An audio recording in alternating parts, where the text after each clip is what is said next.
Hello viewers, আমি সচিন। মানসিক সমস্যা নিয়ে কথা বলি। তো আজকে আপনাদের মাঝে আর একটা নতুন ভিডিও নিয়ে আসলাম।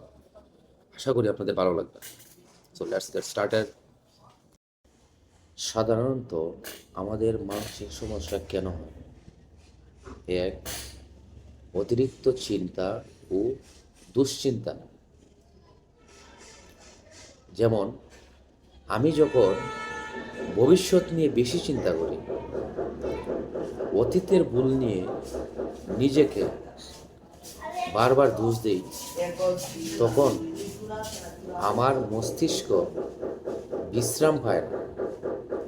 এই অতিরিক্ত চিন্তা ধীরে ধীরে মানসিক চাপ তৈরি করে। দুই, মানসিক আঘাত বা খারাপ অভিজ্ঞতা। জীবনের কোনো কষ্টদায়ক ঘটনা, যেমন প্রিয় মানুষকে হারানো, প্রতারণা, অপমান, তারপর দীর্ঘদিনের ভয় বা ট্রমা, এসব মনে গভীর চাপ ফেলে এবং মানসিক সমস্যার কারণ হয়। তিন, একাকিত্ব ও নিজের কথা না বলা। আমরা যখন নিজের কষ্ট কাউকে বলতে পারি না, তখন সেই কষ্ট মনে জমে থাকে। দীর্ঘদিন জমে থাকা না বলা কথা মানসিক সমস্যার রূপ নেয়। চার, দীর্ঘদিনের চাপ, যেমন পারিবারিক সমস্যা, টাকার চাপ, কাজের চাপ। এভাবে দীর্ঘদিন থাকলে আমাদের মন ভেঙে পড়ে। সো ভিউয়ার্স, আমি আজকে আপনাদের 4টি পয়েন্ট দেখিয়ে দিলাম। আরও অনেক পয়েন্ট আছে, আরও বিভিন্ন সমস্যার কারণে আমাদের মানসিক সমস্যা হয়ে থাকে। তো এট লাস্ট আমি আপনাদের একটা কথাই বলতে চাই, মানসিক সমস্যা মানে আপনি দুর্বল না। এর মানে আপনি অনেক কিছু সহ্য করেছেন।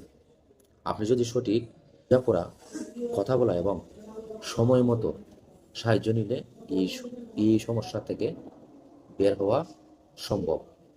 আর একটা কথা সবসময় আপনারা মনে রাখবেন, প্রথমে নিজের মনের যত্ন নিন, কারণ আপনি গুরুত্বপূর্ণ। তো আপনাদের পরিশেষে একটা কথাই বলতে চাই যে আপনারা মানসিক সমস্যা ভয় না পেয়ে আপনারা একজন ভালো কাউন্সিলরের সাথে যোগাযোগ করতে পারেন।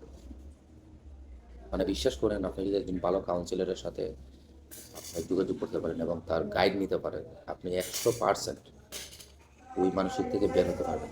কারণ আমিও কিন্তু মানসিক সমস্যাতে ছিলাম। ডক্টর কিন্তু আপনার মাত্র একটু সাপোর্ট দিবে আপনার। মানে আপনি চিন্তা করে দেখেন, এই দুনিয়াতে আপনার মানসিক সমস্যার কোনো ওষুধ আজ পর্যন্ত আবিষ্কার হয়নি। তাহলে আপনি ডক্টর দেখাবেন ভালো কথা, ডক্টর আপনার দেখানো উচিত। কিন্তু ওই ডক্টর দেখানোর পর একজন ভালো কাউন্সিলরের সাথে আপনার যোগাযোগ করা উচিত। সো আপনারা যত দ্রুত সম্ভব একজন কাউন্সিলরের সাথে আপনারা যোগাযোগ করেন এবং তার ট্রিটমেন্ট নেন।